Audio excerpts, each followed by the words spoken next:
o'clock, we are going to reconvene our meeting. Thank you so much to everyone being here. It's always a joy for us to see a room full of people. To make note, Ron did have to step out for just a moment, so he will be making his way back shortly.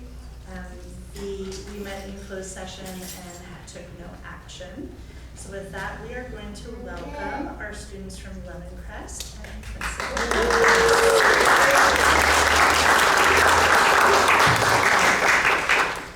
Good evening, Lakeside Union board members, guests, Lemoncrest families, and staff.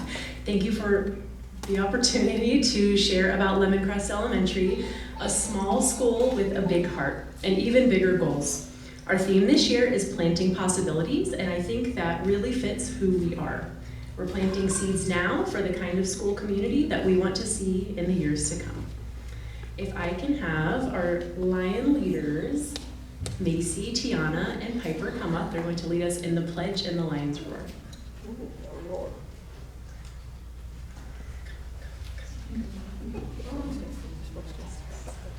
Everybody please stand.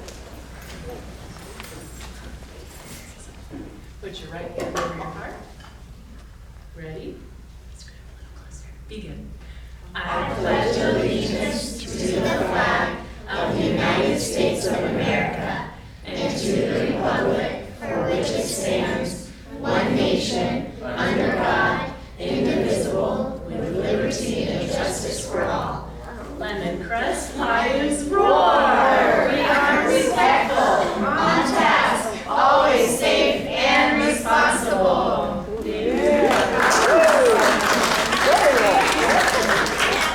So one of our students, Piper, also has a special presentation that she'd like to share with the board and our guests tonight.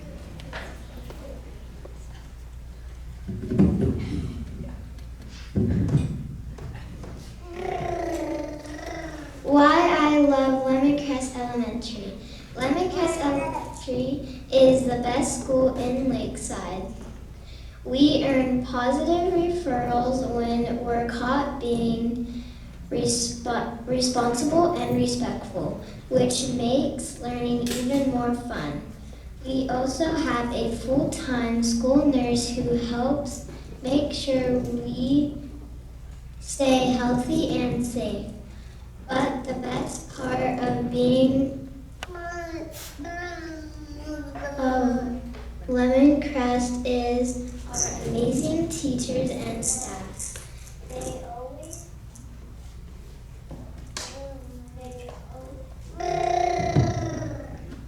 They always make sure we get the help.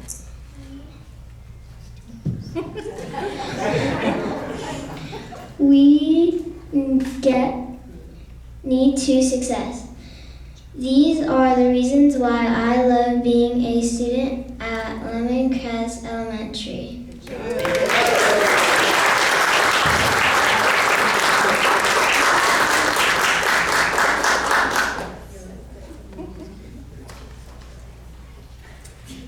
Can we give another round of applause for our Lions? They did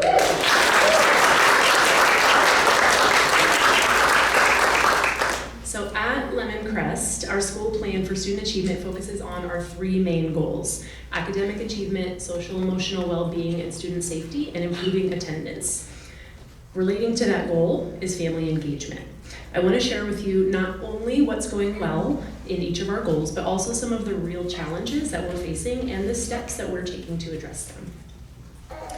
Lemoncrest is a small school, but the range of needs in our classrooms is wide. We have students who are performing at or above grade level, but we also have many who are significantly below. A large percentage of our students have IEPs. Approximately 26% of our currently enrolled students, which includes SDC, RSP, and speech only, with many more students currently in our SST process. SDC students make up 28% of that special ed population in our Mod Severe program. Many of our students have experienced trauma that impacts their ability to stay focused and ready to learn. The truth is, closing these gaps is hard work, and it takes time, consistency, and strong systems of support, which I've been working really hard at to implement since the start of my tenure at Lemoncrest. To support students academically, we're strengthening our small group instruction using our expeditionary learning curriculum. We'll be having staff conversations this year about whether we want to continue that EL curriculum or shift back to Wonders, which is what our elementary colleagues here in Lakeside are also using. Providing training for our instructional aides, especially in SDC and TK, so they have more strategies to support students with complex needs. We're expanding access to music and arts through our Prop 28 funding so we can help to engage all of our learners. And we know that progress isn't going to happen overnight, but we're committed to chipping away little by little. Our second goal is around social emotional well-being and student safety. One of our biggest challenges right now is behavior. Behaviors that often stem from trauma, anxieties, struggles with regulation.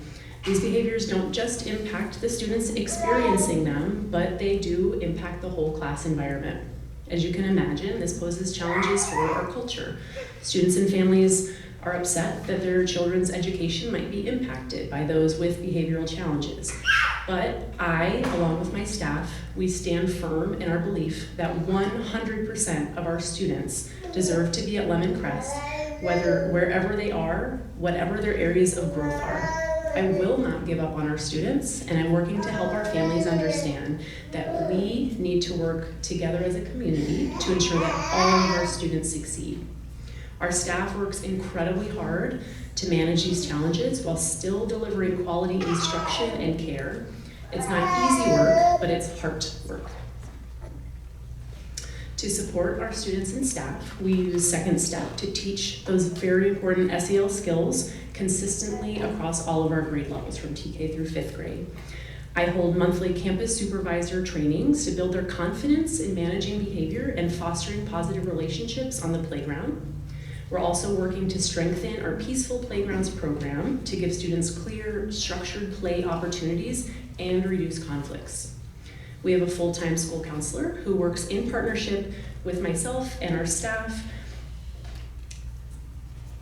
And we also have a partnership with Wellness Together as well as San Diego Center for Children. Those are our two on-site therapy services for students and their families, which I'm very grateful to have.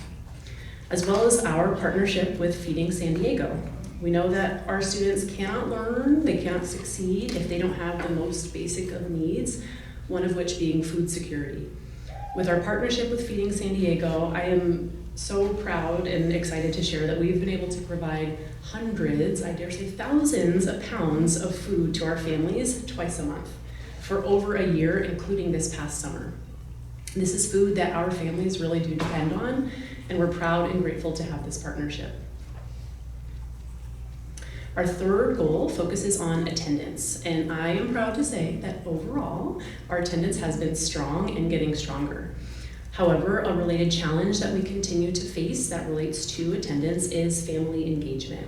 We have more than 400 families at Lemon Crest, but our weekly newsletter, for just one example, which I send through Infinite Campus and Class Dojo, typically gets between 100 to 200 views. We do live in a digital age, yet it's an overwhelming challenge to get the word out to families when papers get lost and digital communications are not read. Our PTA has grown, which is incredible. Our PTA is so invested, and our new president, who is also our campus supervision lead, who is also here tonight with us, has endless amounts of positivity and dedication. Our other committees, like School Site Council, however, often have a low turnout rate, and sometimes those meetings are just myself and our 3 teacher representatives.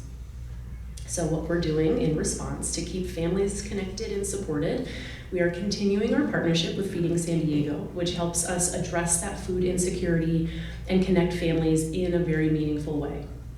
I'd like to thank Chase Ekman, the Direct Services Manager at Feeding San Diego. I believe he's here with us tonight. Thank you, Chase, for being here. If we could just give it up for Feeding San Diego. Thank you so much for being here. We are also working hard to recognize students, classes, and grade levels for strong attendance during our monthly assemblies. Offering more after-school family events that bring parents onto campus in fun, low-pressure ways is something that we're working on. Some ideas that we're rolling around right now are a talent show, music performances with our new music teacher, possible after-school choir, family yoga, and other art and music activity nights.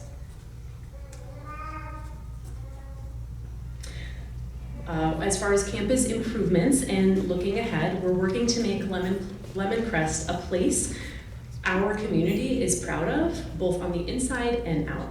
So this year, we're beginning 3 campus beautification projects once approved. We have a garden and peace path to promote reflection, regulation, and student ownership. We'll have a roar mural to celebrate our school values, respect, on task, always safe and responsible. And we'll have a new Lemoncrest sign to give our school the welcoming curb appeal that it so deserves. These outward improvements really do reflect the inward growth happening within our school community, and I'm excited to see the changes that we have happening this year. When I began my principalship at Lemoncrest in January of 2024, I adopted my own personal, very simple motto of just keep chipping away little by little. The challenges that we're facing didn't just pop up overnight, and they won't disappear overnight either. But with steady effort, teamwork, and the support of our district leadership and our board, I know that we're moving in the right direction. I'm deeply grateful for all of my team, and we'll cry, but I love them, at Lemoncrest, and for all of our partners here today, and as well as our community partners for their positivity, problem solving, and can-do spirit. Together, we truly are planting possibilities and nurturing a stronger future for our Lions. Thank you. Woo!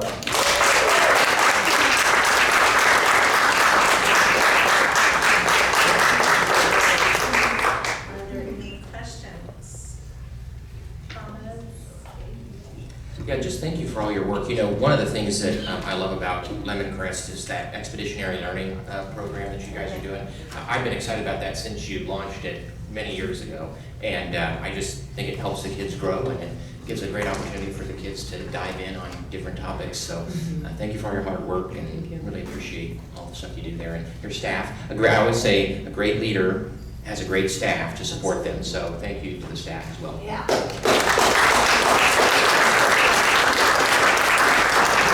Well, again, thank you for the presentation. Honestly, I think that's one of the best ones I've seen so far, and I think it's because you're so genuine, and I can feel just your passion through what you're saying. Thank you. I think you also have a very realistic expectation of what you are going to accomplish, and I'm really excited. I think that you're going to have a lot of success Thank you. because you're very humble, and I think that you're really understanding what's out there, and you're willing to tackle it head on and not give in to what you believe. So I admire that. So thanks. Thank you. I appreciate that. Any other comments, questions? I want to thank you for coming out on Monday to present for the Chamber of Commerce. You were our first principal to come out, and it was great. I mean, I have to say, you know, it's always good to make connections with our community, and I think this is going to be a good something moving forward. And I know, like, you passed around some stuff. I had quite a number of people take pictures of sponsorship opportunities and things, and we've come out as a chamber to support, like, Career Week last year. So thank you for a great presentation there as well. Thank you. Thank you so much. Thank you.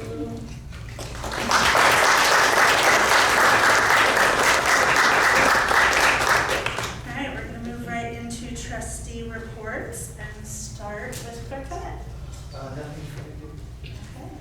Trustee Hayes. Yeah, I have a few things.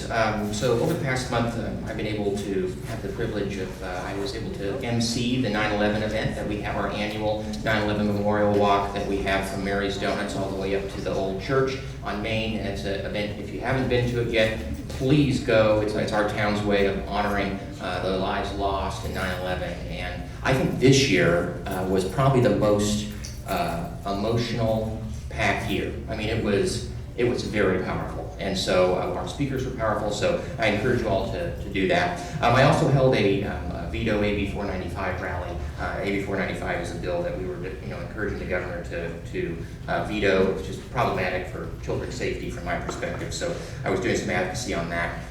I also went to TDS and LMS back to school nights, so that was good to see all the families going into the classrooms. We had a special board meeting on our site plans for student achievement. So the principals were presenting to us on their plans for helping our students grow academically. So it was great to see their plan.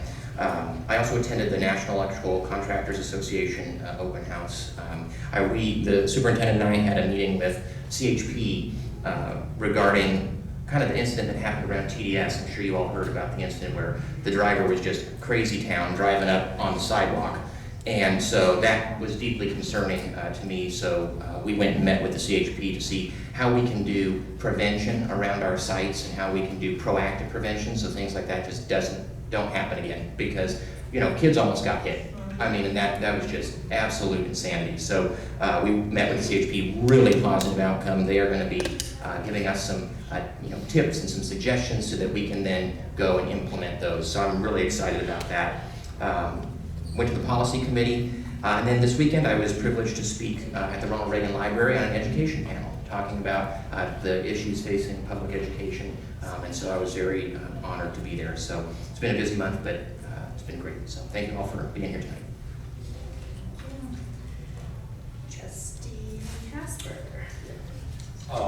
Just a couple of great community things, always family friendly, which I always promote. Bulls Only Rodeos tomorrow night and Saturday. Hope to see you there. Last week, 2 weeks ago, the Highway Rodeo, I volunteered for the rodeo, saw some of our kids, hey, that's okay, okay, I gotta work in the stands, I'll talk to you soon. But we had a great time. The rodeo grounds, I can't remember the name of it, the Halloween, what's the name of the? Trunk or treat. Trunk or treat, right, that's gonna be at the rodeo grounds, I understand, and I think that's on Halloween, right? There is no one What? There is not one happening. It's not gonna happen? No, there's nothing. There's Oh. at Lee Pass trunk or treat on the Okay. 27th. Lee. Oh, Lee, yes, Lee passed one. Okay, but I do know the businesses right on Main Street, a few blocks, that they do give out candy, you want to stop by the businesses and make sure the kids are with the parents there and it's a safe place. However, on Lakeside Farms on the 18th is their carnival, the Halloween carnival, and I've been to a couple of those, and this is a big deal. There's a lot of cool things, so, and of course, at the farms, it's incredible parking, great, plenty of parking, so that's on the 18th, all day, that is that Saturday. Then, on September 4th, I had the honor to, and I requested and the honor to interview and film our electric bus fleet. We got to sit in the bus, we can go for a ride, but, and interviewed our superintendent, assistant superintendent, maintenance director, and transportation director, who was the driver of the bus. And I learned so much, and we filmed it, and it was a write-up too. So that was fun. It's always like I wanted to do that last year, but it just didn't, work out last year. So that was it. So hope to see you more in the community, and I'm sure we will. Vice President Ellison. All right, thank you. I have a couple of community things, and then I want to talk about something else tonight. But I spent some time at the El Cajon Oktoberfest the last couple of weekends. The first weekend I did just regular volunteer duties, and then last weekend I worked with my two daughters in the River Valley Kinder area, and we ran some games to help raise money for River Valley Charter School. So that's one of our esteemed charter schools here in the district. I also attended the TDS Moon Festival. For those of you who don't know, they do a Moon Festival every year. The students that are in the Mandarin program do really fantastic reports. They have a lantern contest, and everybody's invited to walk around and fill out a rubric and vote on the lanterns. It's really cool to see what the students come up with for those. And then you can always taste moon cakes, which may or may not be your cup of tea, and try the tea as well. So it's always a really fun event. and nice to see what they do there. So I'm going to turn my focus though onto something else. This month is OCD Awareness Month, the month of October, and next week specifically is OCD Awareness Week, so October 12th through the 18th. For those of you who don't know, OCD is short for Obsessive Compulsive Disorder. And the reason that I'm focusing on that is because I didn't really know much about it until one of my own kids got diagnosed within the last 2 years with it, and it was kind of a terrifying experience as a parent because we didn't know for a long time what exactly was going on. But OCD is a combination of obsessions, which are generally intrusive thoughts or images that is in somebody's head. And the compulsions are the repetitive behaviors that people perform to try to reduce the anxiety that's brought on by the thoughts. It's not exactly like it's represented on television. It can be very detrimental to a person's life. It's one of the most incapacitating mental health disorders on the planet if it's left untreated. And it affects about 1 to 3% of the population. So right now there's about 5 to 6 million adults and 500,000 kids and teens in America that have OCD. So the reason I want to bring a little bit of awareness is because I didn't really know much about it before it directly affected me, and I think it's just good to keep bringing up mental health disorders to help break down the stigma around that. And that's all I have. So I had a slightly busy month as well. So I attended the Verona Charter Board meeting with Superintendent Gergens. It was nice to get out there and be part of our other charters as well. We had our first wellness committee meeting for the year. We're going to slightly change our focus and focus more on nutrition and accessibility to fruits and vegetables and things like that. So we're going to kind of shift it a little bit in what we're doing. And we will be focusing on the entire school at Riverview, and Winter Gardens will come and visit for the day as well. So that'll be a lot of fun as we work towards that. We had our first board policy committee meeting that I attended to with Andrew as well. This is a new committee for us, but it was really productive, and I think it's going to be a great new component for us as a board as we look at policy more effectively. And then I visited TDS just this week with a focus on our new co-teaching model there. So I spent the morning with Dr. Hardiman in the classrooms looking at how exactly is this working on a day-to-day basis. And so it was really nice to see that the kids are actually getting a lot of, like, when there's downtime and they're working on assignments, there's 2 in the classroom to help, which is a nice component of that. So we'll continue to look at that as that model continues to grow. And that is it from my reports. So with that, we have opportunity for members of the public to address the board on any item on the agenda. Do we have any public comment? Okay. With no public comment, we will move on to our presentations and recognitions. So we're going to start with Christine Rosado.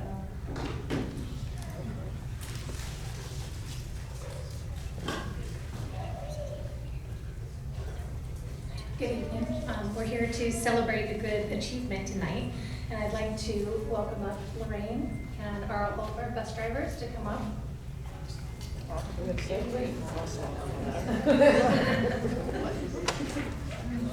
It's quite the honor to be in charge of a team that takes safety and priority as a serious matter. Yep, just come on by. Yeah.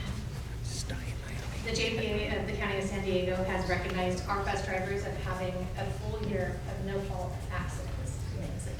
And it's really amazing at what these people do. I'm going to turn it over to Lorraine, who's going to go over a few details, and then we're going to pass out some mugs and some certificates. Hi, good evening, everybody. My name is Lorraine Schilling.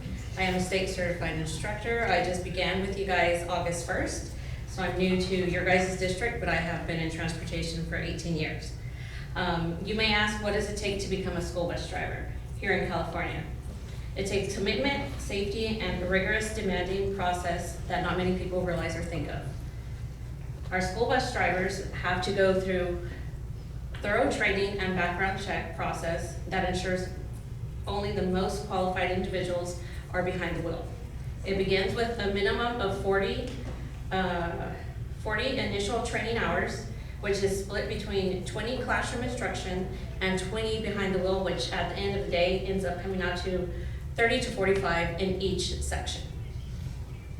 Classroom topics include everything from the commercial handbook, education codes, penal codes, vehicle codes. Our drivers must have the understanding of all the rules and regulations that we are to abide by while transporting our precious cargo.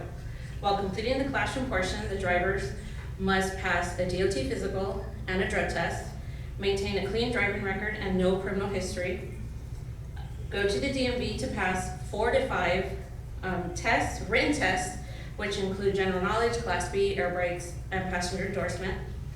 Once they have their permit, then more training continues, right?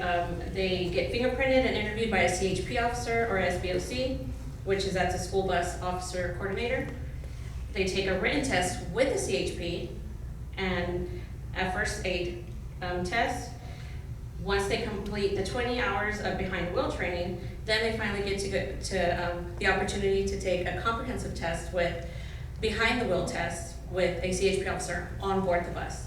They have to complete a pre-trip within 45 minutes, and that pre-trip includes the air brakes, and they also have to verbalize every single thing that they're checking and explain that they know what it is that they're checking on a day-to-day basis. It doesn't end there. So once they get certified, then it's every year before their birthday, they have to have 10 hours of training, whether it be in service, behind the wheel, or classroom. And then every 2 years, they have to undergo another DOT physical, get randomly tested, and on the 5th year, they have to get the required classroom units and retest with CHP all over again. It's a nonstop commitment, and it's not easy to wake up at 3:30 to 4:30 in the morning every single day to come in to pre-trip the vehicle or vehicles that they will be driving to make sure that they're in safe working condition. And they do this to make sure that our children are being transported safely. With that, we would like to show our gratitude to you guys. We would like to express our deepest and most sincere appreciation for your service to our district. Your daily commitment to the safety and well-being of our students on our bus does not go unnoticed. We are grateful to the small things that make the biggest difference. Your consistent, cheerful greeting each morning that brightens a child's day, and the way you always ensure everyone is safely seated and secured. Your friendly demeanor and remarkable patience create a calm and supportive atmosphere for every student. It takes great skill and professionalism to manage a large vehicle, which is that's 40 feet, right? Navigate the challenging conditions and focus past all the distracted drivers on the road, which is that's every day getting cut off. Your skills are truly impressive. Thank you for getting our students to and from school safely, day in and day out. We truly appreciate your hard work and dedication to our community. Let's continue to make a difference in the lives of our young people. Now we'd like to acknowledge you with a small token, which is our certificates. I'm gonna read out if somebody would like to help. So these certificates, they actually acknowledge the total years of service. So Melinda, 18 years.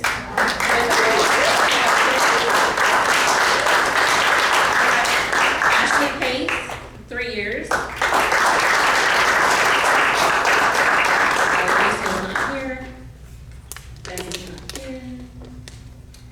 Cassie Gordon, 3 years.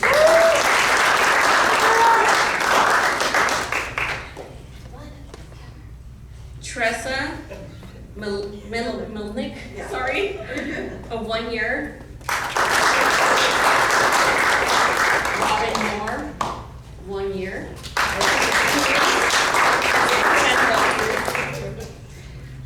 Jody Richardson, 11 years. Nicole Thompson, she She's our van driver, and she's gone 3 years. She's also going through some rigorous training right now to get her Class C commercial. Yes. And then Neil, how do you say your name? 1 year.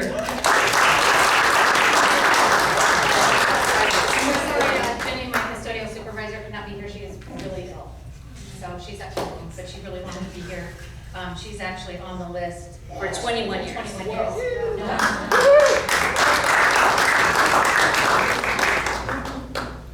You want to do a photo? Yeah.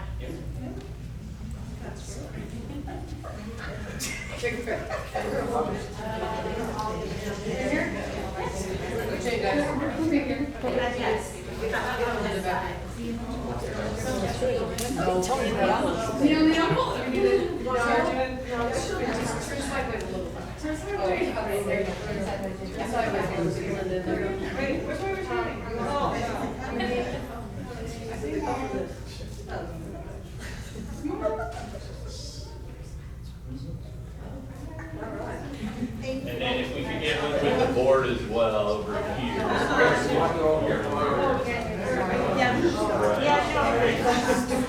So impressive.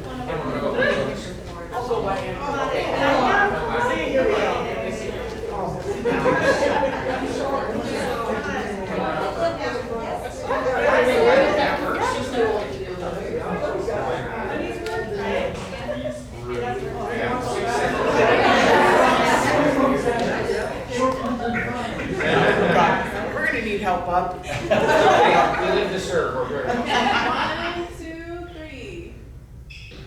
Perfect. Thank you. Thank you. We're here, sir.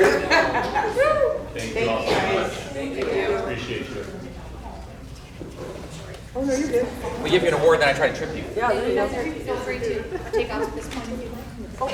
Just want to say to you all, thank you for your work. You know, I drive throughout Lakeside, and I try not to be the distracted driver that bothers you. I will just tell you this: I always wave at you, and you never wave back, which means you're focused on your job. No, it means you're focused on your job. Please don't wave. That's a test. Anyway.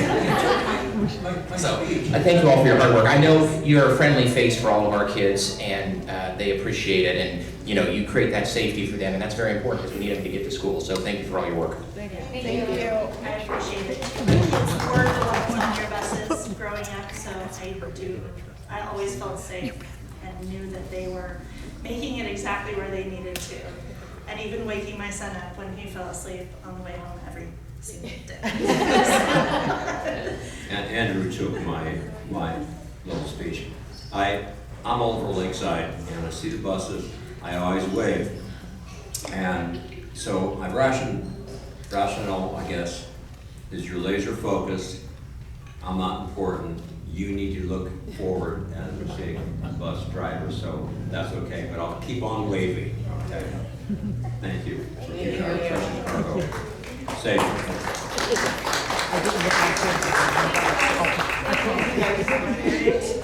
We are going to move on to recognize our partnership with Feeding San Diego. Are you able to pull up the slides we have?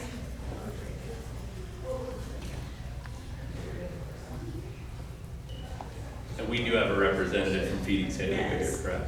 Yes, we do, Chase. So while she pulls that up, some of the things, so we have had these partnerships now for a year at Lemon Crest and a year next month at Lindo Park. And the ability to be able to offer the food available to our students. So this says Lemon Crest, we are meeting the needs of over 20,000 meals a year for 150 households. Is amazing. And Lindo Park in 2 months shorter amount of time, over 26,000 meals with over 200 households being served each month. Food insecurity is a major issue all over, no matter, it affects everyone. I get a little teary on this because, years ago, my family, we were there, we could not afford, I mean, I was looking into, you know, how to feed 4 kids when, you know, we had nothing. So it's something very dear to my heart, and I love to see that we offer this to our students. And so it's very important that we're feeding them so that they can learn. So with that, we would like to recognize Feeding San Diego for allowing us to have this partnership with you and serve our students, because it's amazing. So if you'd like to come up, I don't know if you'd like to say anything as well. I'm okay. I have not prepared to say anything. That's okay, you don't have to. You don't have to. We have a nice plaque for you. Thank you. Come up as well. Thank you. This is for you. Yes, we're so grateful for everything that you do. Come on, Yeah, Scott. she mentioned earlier, she's like, I would venture to guess over 1,000 pounds. And I was like, no, it's closer to like 30,000 pounds. Oh, absolutely. Around the schools. Yes, yeah, it's amazing. Okay, 1, 2, 3. Perfect. Thank you. Thank you We're so much. so grateful for your organization. Yeah, we're expanding our school teaching programs. So hopefully we can get a lot of exciting schools partnered with us. That would be amazing. Thank you so much. Thank you.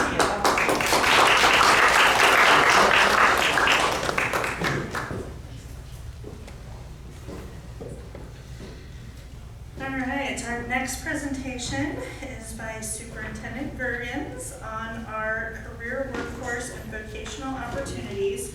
So this is a resolution that we had in June of this year with a focus on expanding our career workforce programs. And so we're excited to hear the next steps. Absolutely. And let's see if we can get connected here. Thank you, Director Bicycle, for being our Johnny on the spot here.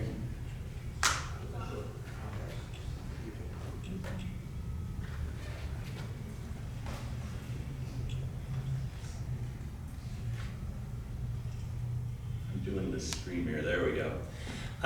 Thank you, everyone. And yeah, this resolution was passed just before I became superintendent. And it's one that is just absolutely, well, I was going to say my own words toward it, but I think the resolution does a great job. And I'm not going to read the entire resolution, but some of the highlights, excuse me. Career education and workforce development programs ensure that our students are competitive in an ever-changing economy and are exposed to work in East County sectors. And then we've got a nice list of sectors there. What I really loved as a site administrator, enhancing career exploration and readiness programs will strengthen student engagement. That is absolutely true. There's so many students who need to know why they're doing what they're doing and studying what they're studying. And when we make those connections for them that what you're studying now is going to lead to success in the career, and giving them exposure to those careers improves academic achievement, and it obviously helps attract new families and students to Lakeside Union School District as well. And finally, the parents and families across our district have expressed a clear desire for schools to increase focus on career awareness and preparation. So this was the resolution, and then I'll kind of go to what we've done. So yeah, expanding career workforce and vocational opportunities. So I gave you the why, and now we get to our goals, which is preparing our students for their future. Yes, we want to have our students finding great success in elementary school and middle school, but ultimately, what is the purpose for education? It's that our kids are ready to go out and get a job. And it was really neat today. I was actually at one of our sites and saw one of my former students. She's almost 30. I asked her if she was still 10, and she said, no, she's not. But the career that she was able to find, she said, it's not working. It's getting up every day and going and doing what she loves. And I often was asked that at the principal of my last position, El Capitan. You know, what does success look like? Is it kids getting into 4 universities? Is it kids getting, you know, careers right out of high school? And the answer is, I want my kids to wake up every day and go do something that they enjoy, and that obviously compensates them to live the lifestyle that they want to live. And so the work that we're doing is towards that goal. And then the catchphrase, obviously, your future adventure starts here.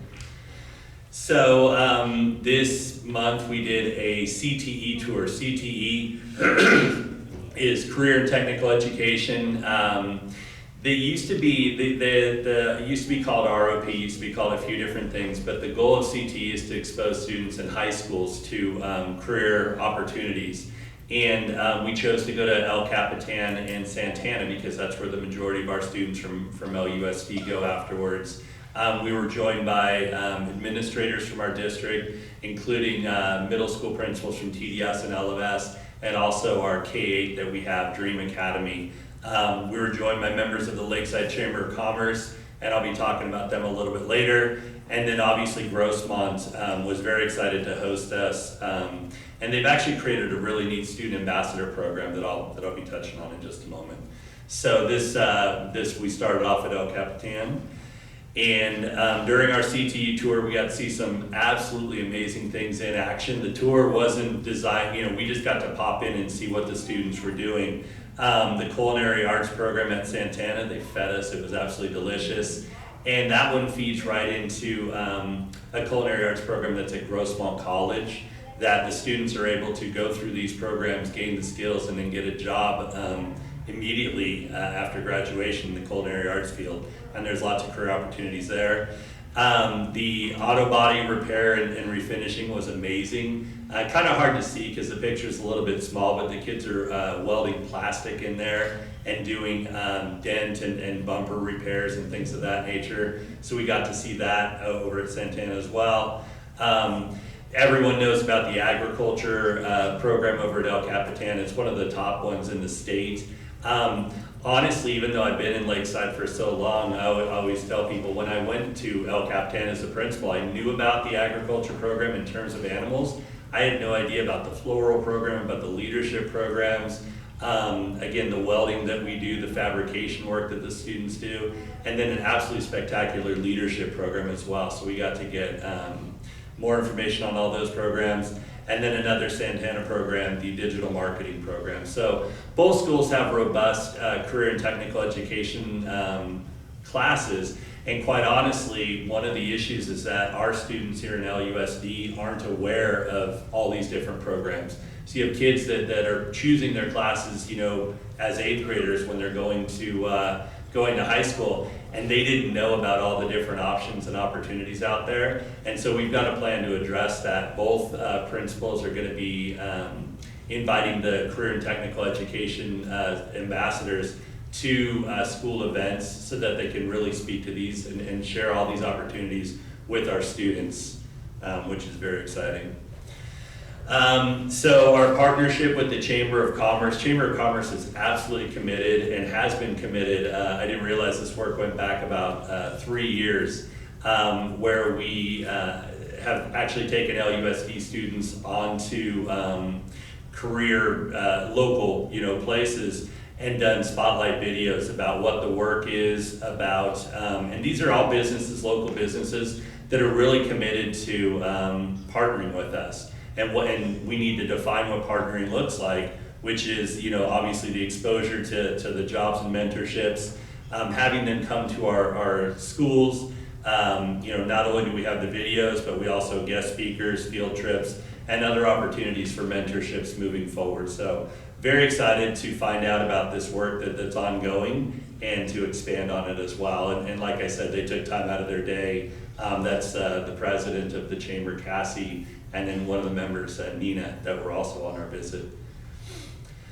So our Strong Workforce Partnership Grant is a fantastic grant that we've been submitting for a number of years here, about $300,000 over the last 3 years. That's gone to pay for materials and equipment to support our Project Lead the Way courses.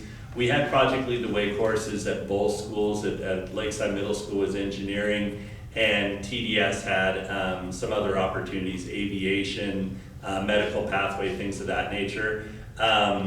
field trips that the students have gotten to be able to find out about career opportunities. We have robust robotics programs, which that involves the coding and the planning and things like that, so expanding our robotics program and our coding, as I mentioned. Our career exploration wheel course, we actually have it in place at one of our middle schools, and we're working to get it in place at both of our middle schools. That class is specifically designed to do an inventory for students to help them find out careers, you know, that their strengths and interests and values might align towards, and then obviously connect them with members for, you know, community members for mentorships and experience and just getting more information and exposure. Obviously looking for direction from the board regarding future grant funds. So as we're writing this grant, we'd like to invite the board to opine on how they'd like to see us write these grants and what they'd like to see the grant funds go towards. Career readiness, strategic plan, and board direction. We are looking to support and expand our course offerings. Like I said, we have the class at one middle school. Our goal is to have, you know, this at both middle schools so that all of our middle school kids can go through this. There is curriculum specific to career development that we are looking into. Obviously career fairs, guest speakers, which bring people onto campus, either in a small classroom setting or in a larger, you know, we've done them at lunches and things like that. But giving kids a chance to you know, interact with our career folks and finding out about the opportunities that we have. Job shadowing, mentorship, field trips, the career interest inventories that I shared with you, and then creation of the Career Readiness Committee, which is going to be partnership with the Chamber of Commerce, our CTE partners in Grossmont, and then Lakeside Union School District administrators and teachers. And that's what we've done so far, and that's just kind of a recap. And again, I thank the board for the direction towards this end, and open it if there's any comments or anything that you'd like to see moving forward. Yes.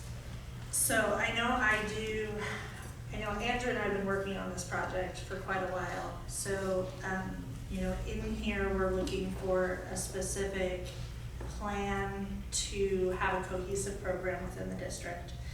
So I think we still need steps towards that, as well as the funding with the grant, but with other things as well to keep it moving forward. I think we're probably, I don't know how everyone else feels, but we're probably at a point to start a committee work on this, or do we want to wait for further information? I don't know. But I know there's still work, because I know for me at least, you know, we've been talking around it for, I mean, the 3 years. I've been involved in it that long as well, and so I'm ready to start moving forward with a clear plan so that we can start taking steps forward. So I don't know how anybody else feels on it. No, I agree. Part of the process, I think, too, is now taking some of the things that we have, bringing it to those community members who are, you know, vested and interested in this process, and getting their feedback, because one of the key things for us is we have some really great things that we're doing that are, you know, encouraging the growth for our kids for careers, right? And exposing them, getting them exposed to, you know, math and like Project Lead the Way does a lot of great science and all those things. And I think it's really about taking an inventory of here's what we have, and then saying, okay, what do we want to do to enhance it? Because we've got a lot of great different things across the district, and we've built some really great programs. We have great robotics, we have a lot of things. I think now it's about saying, okay, we bring it together and we land the plane on the tarmac, if you will, and say, these are the elective course that we'll offer, right? Or it could include, you know, pieces of all of that, and that could be the curriculum. But we'd want feedback. I mean, we'd want the chamber to be, you know, give us feedback, because we may want stakeholders to come in and offer, you know, opportunities for kids to go and work with them or shadow them during some of our breaks, or maybe over summer, you know, for the older grades. And again, this is to focus in on middle school, I think, initially, because I think that's the age level that we're looking to do that. So all that's to say, yeah, I think it's time to go and identify those stakeholders, bring them into a committee, and then say, this is what we've got, and this is what we're thinking of putting together. That way we can pick an option, and then write that into the grant so we can fund it. And when you were talking about the careers that, like the robotics and all of those that you were focused on, is there more quote unquote blue collar stuff as well, like plumbing, electrical work? I know community members have talked to me about, hey, they don't have anybody to hire anymore, and their trucking business or that kind of thing. So I do think I like that. Bringing in stakeholders, seeing if there's opportunity there. I mean, we are lucky to have a shop class in the middle school. There's not a lot of Yeah. those out there. Yeah, So no, I'm just definitely saying. not something we want to get rid of either, because I think that's amazing, but maybe offering more opportunities along that line. Or just even, like shadowing or exposing the kids to some of the careers that don't require a college education, especially in a place like Lakeside, There's a lot of opportunity out there, they just don't know about it, so. To answer your question, and I just know this because being the principal at El Capitan, all the pathways will take the construction pathway, designed for the students in the classroom that want to go get their four-year careers or four-year degrees and go into management and things of that nature. And then you do have students in those courses that want to, as soon as they're done with high school, they want to go get a job right away. So all the pathways are designed for all the different entry points. And the kids kind of self-select, to be honest with you. And we celebrate all of them because we're excited. Like you said, is there anything wrong with a student graduating high school and going to get a job right away? Zero wrong with that. That's an awesome pathway. So all of the CTE pathways have college options if they choose to go that route. They kind of start it the other way around. They start with the different jobs and the different tasks, and then the students find out, okay, to do that, I need my 2-year degree, I need my 4-year degree, I need a master's degree, things of that nature. So they all do have different, I'm thinking about ag, which Laura has forgotten more about ag than I'll ever know. But we have students that go into food sciences and get 4-year college scholarships and study that, and then we have students that go get welding jobs right out of high school, butchering jobs, things of that nature because of the experiences that they've had. Yeah, and I think, I've talked to you many times about the Associated General Contractors over here. And they have different trades that they have these kids, construction trades. All those things that we mentioned, plumbing, electrical, they're doing drywall, they're doing phone, they're doing all kinds of really cool things. That's actually offered from kindergarten to 12th grade, believe it or not. And I volunteered there and worked with the middle schoolers, a couple of our middle schoolers and some other kids from the area. And then I worked with high schoolers from Chula Vista that came in. And then we were able to watch the people who were already on their scholarship. And what the director, very nice people, told me is, as long as you're 18 years of age and have a social security card, we can get you a scholarship. You just have to show up every day and train with us. And it's amazing to see the modules for large earth moving equipment. It's like you're sitting in it. All the controls and things, and you see the field produce or the mountain, whatever you're moving. They're really nice people, and they want to hire people. And what I took from it was, hey, if a kid is 18 with a social security card, they do have to show up every day. They have to work on that work ethic, because it's a job to train, and then they do their best to place them in the job market. And it's building everywhere. Look at next door to Philip's playground. Those homes, huge, lots of homes there. And so I hope we can, and I would love the perfect world for our students to see not only the craftsmen there and the constructors, but the tools they use, professional tools, big tools, heavy tools, power tools,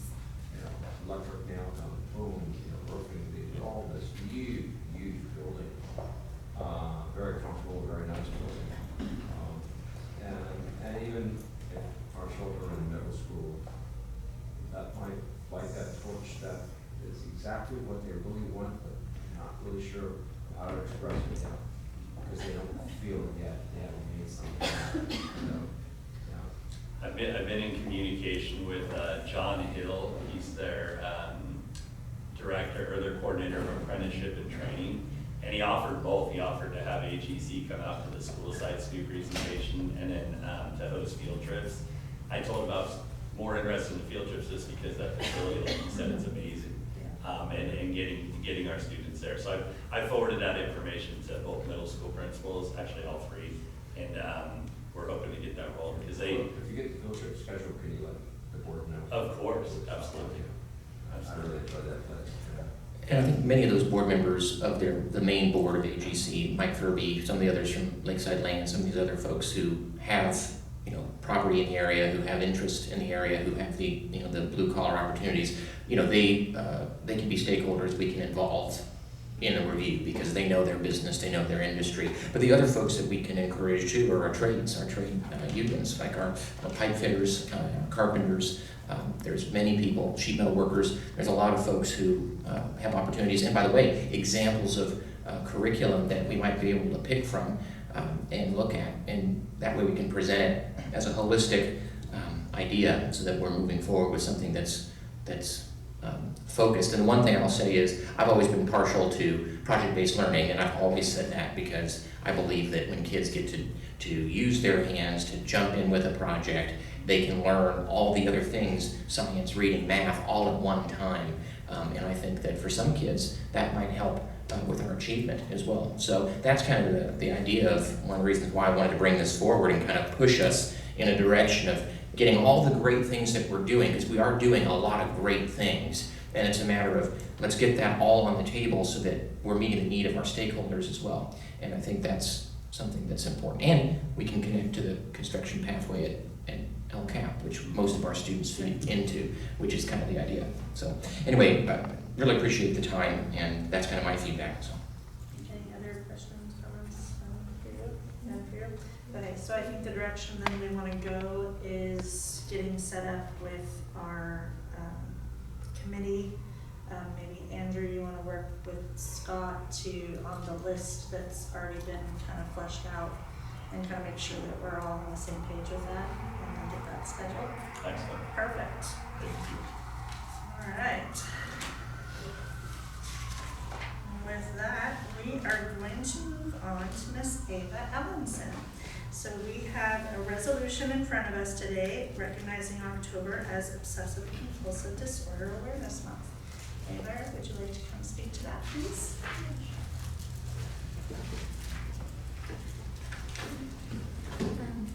Hello everybody, my name is Ava Ellenson. I'm an 8th grader attending River Valley Charter School. I'm here today to talk about obsessive compulsive disorder, also known as OCD. I was 11 when I was diagnosed with OCD, although it took many months for anyone to figure out what was wrong. OCD causes repetitive thoughts to come back, making you obsess over them, leading to repetitive behaviors. If you do not intervene with treatment, these repetitive behaviors can impact your life. For me, it led to my inability to complete schoolwork. I also had a difficult time relating to the other kids at school. Eventually, I had to leave TDS so that I could complete an all-day therapy program for OCD. To this day, I'm still not sure why I think or do the things I do, but now I know it's a lifelong journey, and for now I'm thriving at River Valley. I want to spread awareness around OCD and thank my therapists, school counselors, and parents for helping me. Thank you.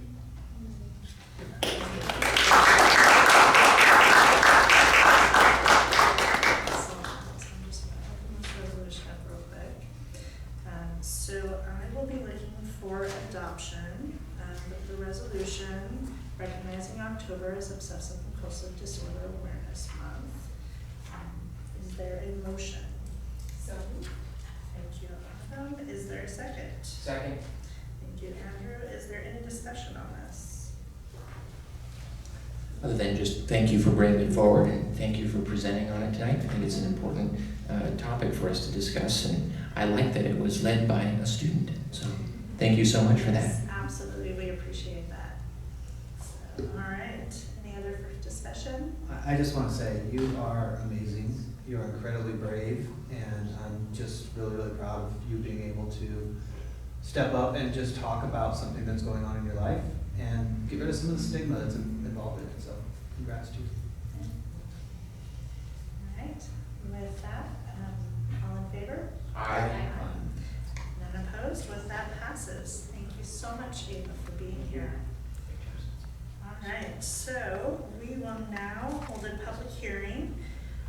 Conduct a public hearing pursuant to Education Code Section 47605B to receive input regarding the availability of textbooks and instructional materials for the 25-26 school year. Do we have any comments?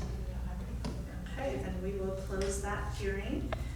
Adoption is requested of resolution number 2026-05, determining that every pupil has sufficient textbooks or instructional materials in each of the following subjects that are consistent with the content and cycles of the curriculum and framework adopted by the state of education: mathematics, history, social science, and reading language arts. Do I have a motion for adoption? So moved. Thank you, Andrew. Is there a second? Thank you, Ron. Any discussion on this item?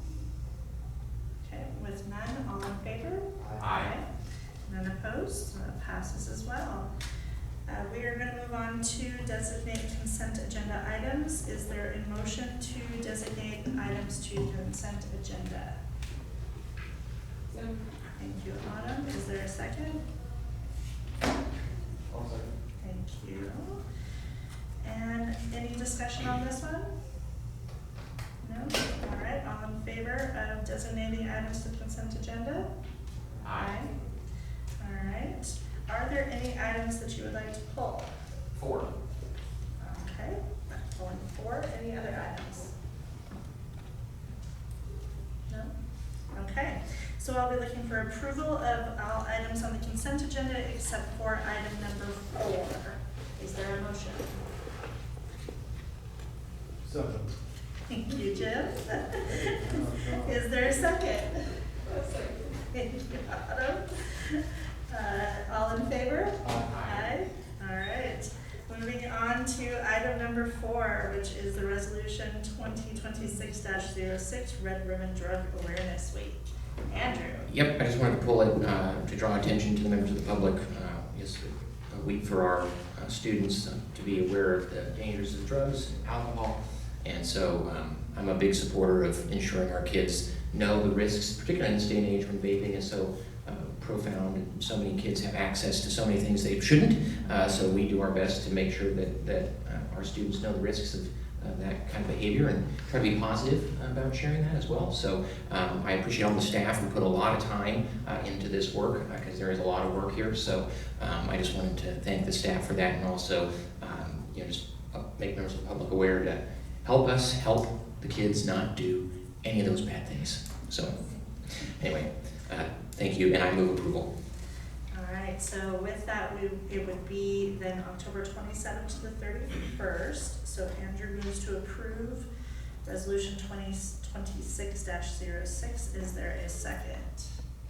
Thank you, Autumn. Any further discussion on this item? No, I just want to say I agree with Andrew. It's so scary out there. Just one little mistake, trying something that you don't know, what else is on there, can have very dire consequences. So, Absolutely. All right. I just read last night again that there's a new, what do you call it now, procedure, a new drug event is drawing blood through a syringe from a person who's injected a very powerful drug, cocaine, heroin, meth, sharing the blood that has been changed by the drug. And brings up issues with disease, HIV, which is kind of, much better anymore, but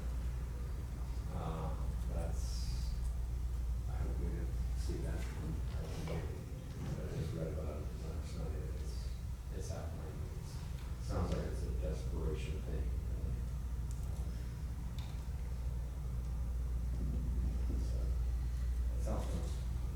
right, so we have a motion and second to approve resolution 2026-06. All in favor?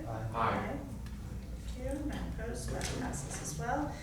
Which moves us along to our discussion items. The enrollment report was in your packet. Did anyone have any questions or concerns on it? No? Legislative updates? Any new? There's a slew of bills on the governor's desk. A We don't lot know. of stuff sitting We'll there. know more next month. All right, so I look forward to that update next month. Does anybody else have anything? Or not. Or not? All right, so then we move to Carrie Strong from the LTA. I didn't see Carrie here today. But I do see David Myers, and I am very excited. Stranger in the house, my I'm gosh. always excited when Dave's here. Yeah, I mean, Welcome. we started to think you don't like us.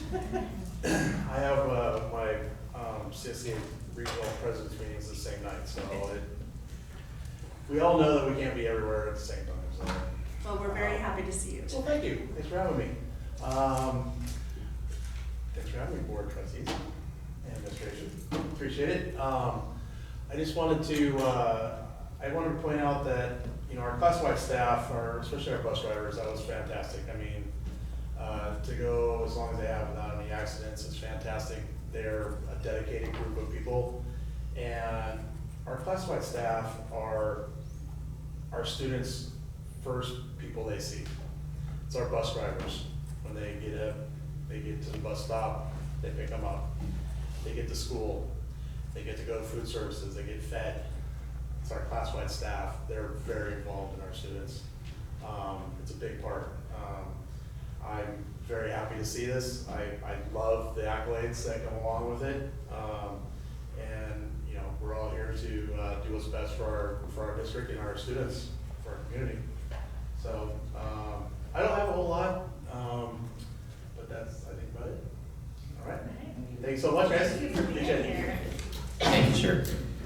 All right, Lisa Davis.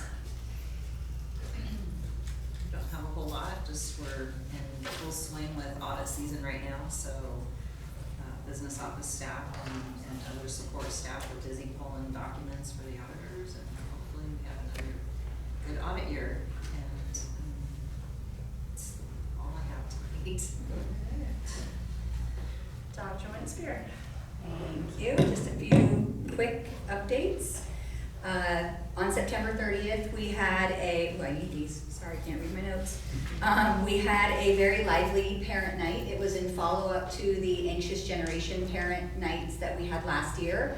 And the parent nights that we're going to have this year were essentially developed from feedback that we received from the folks who came last year and said that they really wanted to continue this conversation with more ideas, more resources. So the parent night was facilitated by Crystal Grosvenor and Michelle Perkins from Ed Services.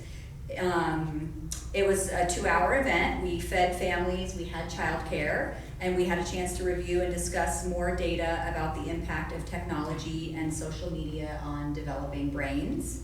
We had a spirited discussion, that's my October vocabulary word, about the intersection of technology and preparing students for adulthood in a technological world, because there's definitely a push and a pull there. We've got to get kids ready to live in this world, but we also don't want them to live their life on a computer screen.